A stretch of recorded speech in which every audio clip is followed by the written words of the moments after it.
One NBA assistant coach believes that the Kel'el Ware pick by the Miami Heat is unbelievable, but he also believes that Josh Christopher could be an impact player for the Miami Heat. We have a lot to talk about on today's show, but before we get into the couple young players on Miami, we do have a sub battle that we have to bounce back in. Make sure you are subscribed to the channel because we do put out daily content surrounding the Miami Heat. Not many other people out there are bringing you something every single day like we do here. We also go live for every single Miami Heat game, so make sure you are subscribed. But also, let's beat the Chicago Bulls in our August sub battle. We trail by 30 subscribers. Let's try to change that.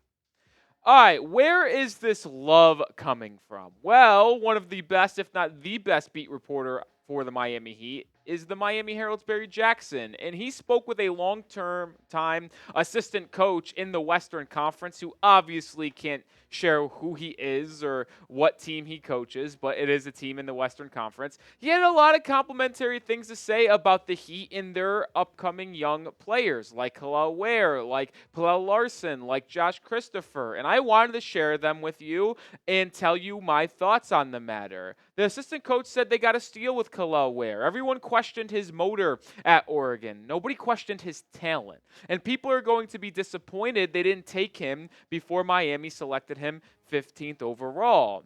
There is no denying Kel'el Ware's talent. It has always been amongst the top of this past 2024 NBA draft class. The questions that surrounded Ware coming out as a prospect was his motor and his size, because he is a lean individual who doesn't have the right muscle to go with his frame in terms of being 6'11", 7 feet tall, and having a 7'4.5" wingspan. Like, he clearly needs to add weight. And that was something that I actually scouted with Kel'el Ware quite a bit. When you looked at what my exact scouting report was for the Indiana center, there were some pros, there were some cons. We'll start with the negatives, is that, like we mentioned, the motor was a legit question. He took plays off at Oregon. And like the assistant coach mentioned, that was a real concern for teams when they were scouting him, watching his freshman campaign inside the Pac-12. But then obviously transferred to Indiana,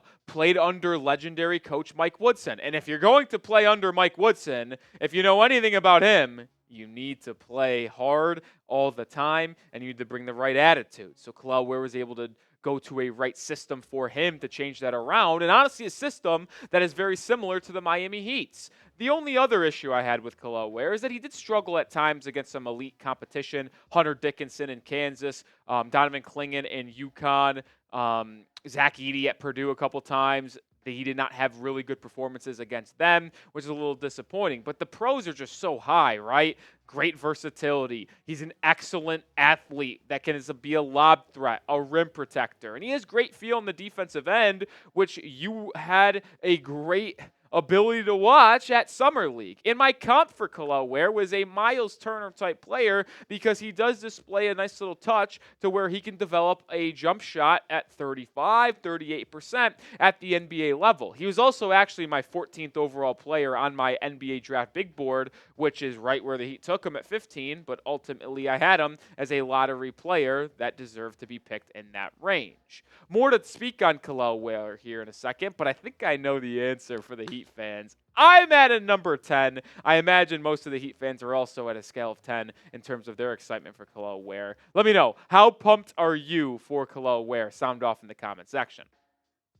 There was more that the assistant coach had to say on Ware. His shot blocking was off the charts in Summer League. He got up and down the floor. He's always been considered a talented offensive player, but he did it more consistently than people expected. He really shined. This is going to give Bam Adebayo the ability to not be at the 5 full time. And that Summer League performance from Kel'el Ware was just absolutely fantastic. And this isn't even accounting for the Summer League or the California Classic, where he also had a game where he had 27 points and 12 rebounds. Ware was one of the mainstays for the Miami Heat at all of the Summer League games, and he was able to display why he was worthy of being a top half pick in the NBA first round in 2024. He rejected a lot of shots. He was able to corral boards, display a three-point shot, but also had a very nice nice touch around the rim as well, and was able to finish home some thunderous dunks in transition,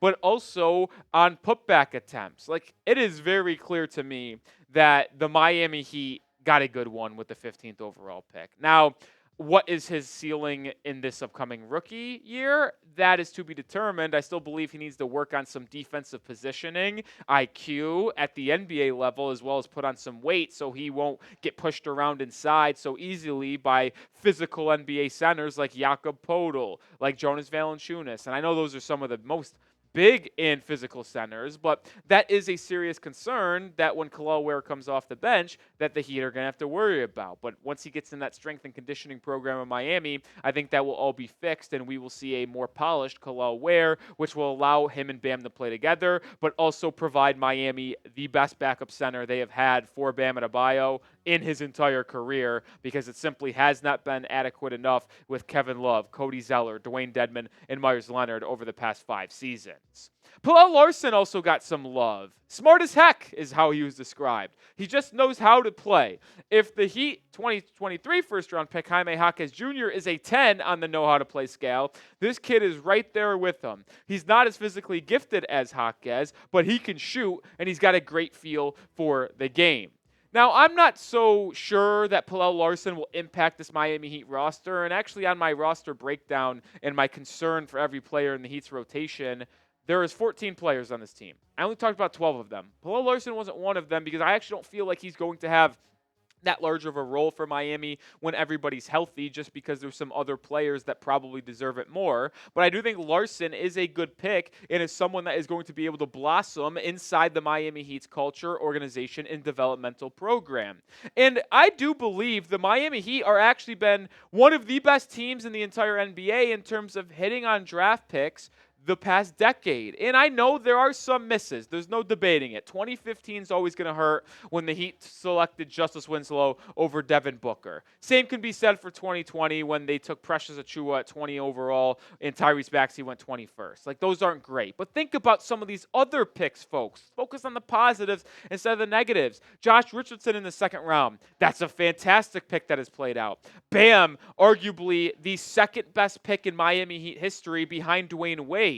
Tyler Hero could be a top 5 pick in Heat history with how effective he's been since 2019. Sure, KZ Okpala was a miss in the second round, but second-round picks don't hit that at that much of a rate anyway. And then Jovic, Jaquez, already hits in 22 and 23, considering they were drafted late in the first round and middle late in the first round. And then Kel'el Ware and Pelle Larsson this upcoming year looks like some players that are going to be able to impact this Miami Heat team. So when you look at the last 10 picks the Heat have made and kept those players, it is very evident to me they have a good hit rate, because I'm seeing about 70% for the Miami Heat, and I think Heat fans would take that any single time.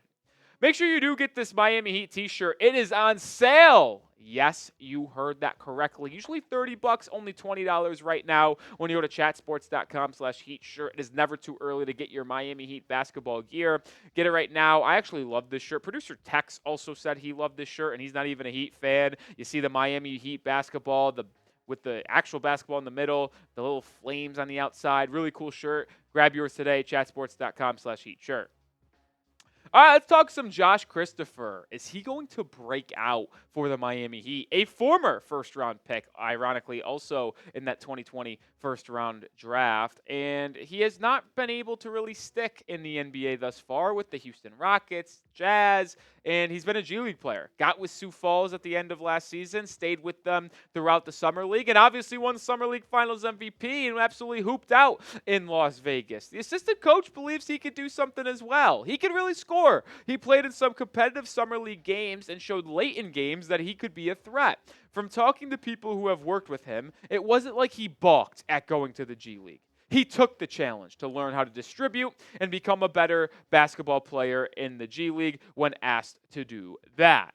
And I have been very open about wanting Josh Christopher on a 2-way contract, which he is right now. The question is, what is the pathway for him to be someone that can actually impact the main Miami Heat roster? Well, I don't really see that he could do it this season, just due to some other players on this team. And I also believe there's a lot of things that Christopher has to work on. This 3-point improvement, where he shot 52.5% from beyond the arc at Summer League, is something that isn't ordinary. He did not do that as a member of the Houston Rockets, and he didn't do that in the G League. Yes, it was improved in the G League, but it wasn't 52.5%.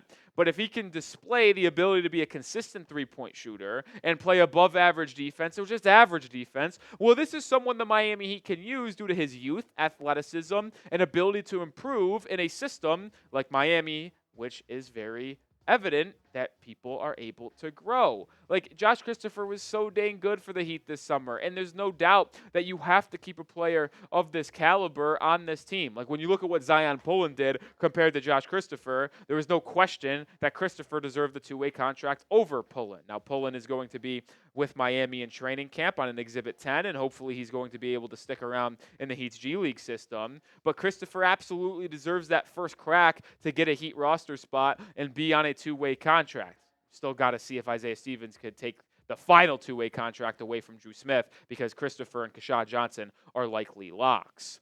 We'll finish out the conversation with Josh Christopher in just a second, but let me know, will Josh get a standard contract from the Miami Heat? It's not going to come this year, but just in general, over the next 365 days, will Josh Christopher get a standard contract going into next season? Type Y for yes or type N for no. I actually believe that Josh Christopher will be on a standard contract next season, because when you think about where this Miami Heat roster is at, there are a lot of veterans that are going to fly off this roster. Josh Richardson is entering the final year of his contract. So is Thomas Bryant. Alec Burks is on a vet min. Duncan Robinson has 1 year left, but it's an early termination option where the Heat can save $10 million. Sure, they'd have to eat 9, but it's paying 19. And if he doesn't have that good of a season, I would expect Miami to exercise that early termination option, which frees up about 3 or 4 roster spots for Miami, which if Josh Christopher plays well and proves that that three-point shot wasn't a fluke and he can play defense, maybe he replaces an Alec Burks. Keshad Johnson replaces a Thomas Bryant type player, and you start to see these young project developmental guys for Miami infuse their way into the long-term plans of the Miami Heat. I do think if Christopher is able to stay in this Heat organization, prove that he can be a shooter and an average defender, there is a pathway for him to be on a standard contract for the Miami Heat next season. It's just all about if another team wants to give him a standard contract before Miami actually does. All right, that's going to do it for today's episode of the Heat Report by Chat Sports. Glad you guys could come out and hang out with yours truly for this episode today. Make sure you are subscribed to the channel, because we are going to bring you daily content on everything surrounding the Miami Heat. I'll see you tomorrow with another video. Go Heat.